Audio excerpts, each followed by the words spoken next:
Hello guys, today we writing number 2.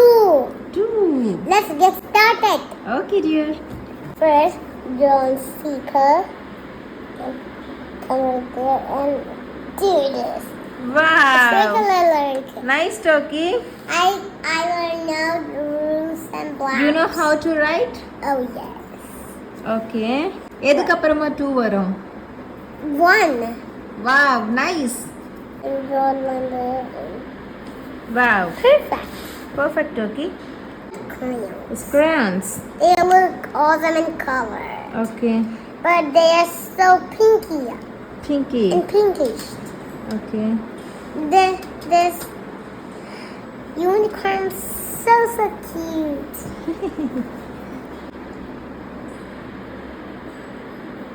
Number 2. Wow.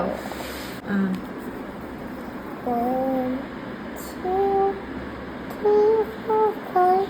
டோக்கிக்கு வந்துட்டு homework கொடுத்தாங்கன்னா first அந்த லெட்டராக இருக்கட்டும் நம்பராக இருக்கட்டும் என்னவா இருக்கட்டும் அவளுக்கு வந்துட்டு ஓனாக பண்ண தெரியுதா அப்படின்னு சொல்லிட்டு ஃபர்ஸ்ட் நான் செக் பண்ணுவேன். ஸோ அவளுக்கு அது பண்ண தெரிஞ்சிச்சு அப்படின்னா ஓகே, அது அவள் பர்ஃபெக்டாக பண்ணுறாளா அப்படின்னு சொல்லிட்டு நான் பார்ப்பேன்.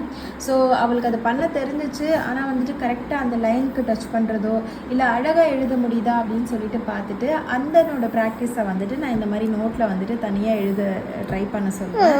ஸோ அந்த மாதிரி ட்ரை பண்ண சொன்னால் இப்போ வந்துட்டு கிறுக்கிட்டு இருக்கா. நான் அவளுக்கு வந்துட்டு சொல்லி கொடுத்தது இந்த மாதிரி சின்னதாக 2 போட சொல்லி அவள் வந்துட்டு பெருசாக கிறுக்கிட்டு இருக்கா. ஸோ அந்த மாதிரி இப்போ வந்துட்டு அவள் 2 தான் எழுதிடுறாளே அப்படின்னு சொல்லிட்டு மேபி நான் நினைக்கலாம். ஆனால் அந்த ஹேண்ட் ரைட்டிங் ப்ராக்டிஸ்ன்றது நம்ம ஃபஸ்ட்லேருந்தே நம்ம வந்துட்டு அவங்களுக்கு கொண்டு வரணும். ஹேண்ட் ரைட்டிங் பர்ஃபெக்டாக வரணும் அப்படின்னா அவங்க எழுதுகிற ஒரு லெட்டருமே அந்த கரெக்டான அண்ட் எல்லாமே ஃபாலோ பண்ணி தான் அவங்க எழுதணும். டோக்கி வந்துட்டு 2 எழுத சொன்னேன், இதை பாருங்க எழுதிட்டா. பார்த்தீங்களா, இதுதான் சொன்னேன் சின்னதாக, இதை பாருங்க எழுதிட்டா.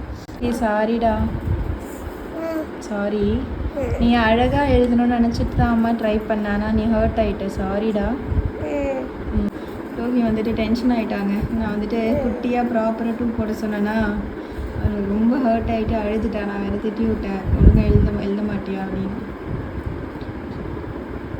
கைஸ், டோக்கிக்கு வந்துட்டு 2 நல்லாவே எழுத தெரியும். 1லேருந்து 20 வரைக்குமே அவள் எழுதிடுவா. ஆனால் நான் வந்துட்டு கொஞ்சம் சின்னதாக இந்த மாதிரி பெருசாக எழுதாமல் கொஞ்சம் அலைனாக எழுத வைக்கலான்னு ட்ரை பண்ணேன். அதில் டோக்கி வந்து டென்ஷன் ஆகிட்டா.